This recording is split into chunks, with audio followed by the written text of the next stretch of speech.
आज आपण बनवणार आहोत अळीवाची खीर। 1 वाटी अळीव घेतले आणि 1 वाटी शेवया घेतल्या आहेत।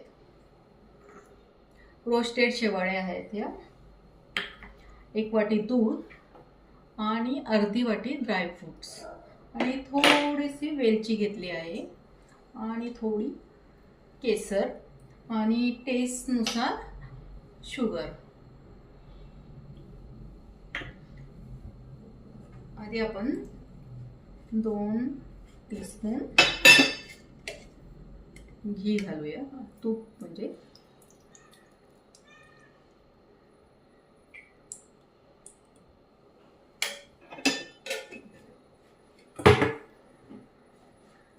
याच्यात आपण आधी 1 वाटी शेवया घालूया।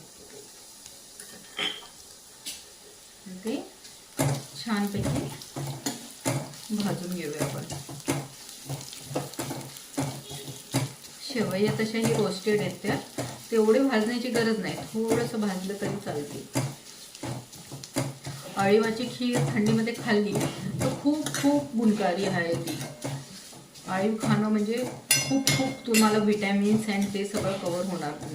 तुम्ही म्हणजे डिलिव्हरी झालेल्या बाई म्हणजे असते ना, तिला पण तुम्ही जर खायला घातलं तर खूपच चांगलं। तर याच्यात आपण घालूया आता 1 वाटी ड्रायफ्रूट्स, थोडे काजू, थोडे बदाम आणि थोडे किशमिश घेतले आहेत मी।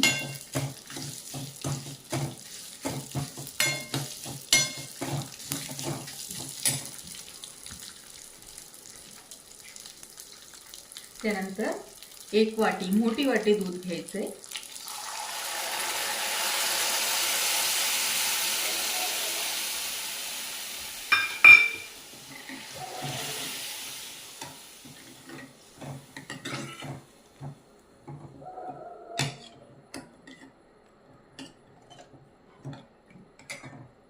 त्याच्यात 1 वाटी अळीव मी 15 मिनिटं भिजून ठेवलेली। ती अळीव सब्जेसारखी अशी फुलून जाते ती आणि थोडी चिकट असते, ती आपण आता घालूया याच्यात। अळीव घातल्यानंतर एकदम लाल कलरची दिसेल ती खीर।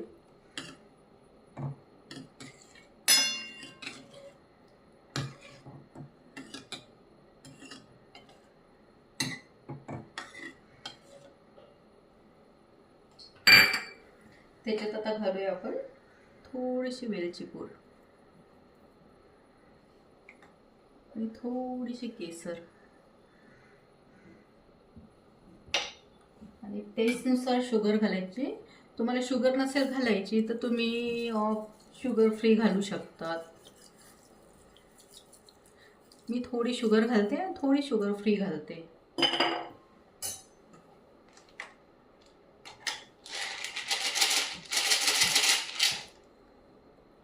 शुगर फ्रीच्या गोळ्या टाकल्या मी आता।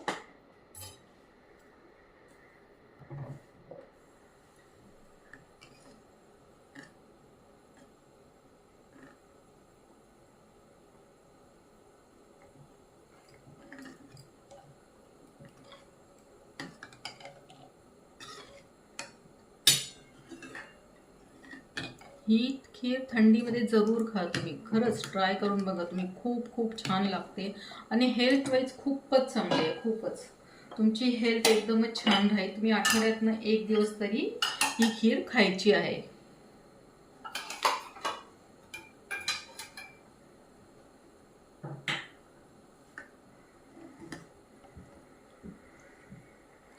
ही लाडू ती टाकली जाते, डिंकाचे लाडू, तुम्ही ड्रायफ्रूटचे लाडू जर बनवले तर त्याच्यातही टाकू शकता तुम्ही। अशी आपली खीर मस्तपैकी आता रेडी झाली आहे। तिला आपण फक्त आता 1 उकळी येऊ देऊया।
तयार झाली आपली खीर एकदम मस्तपैकी छान अशी.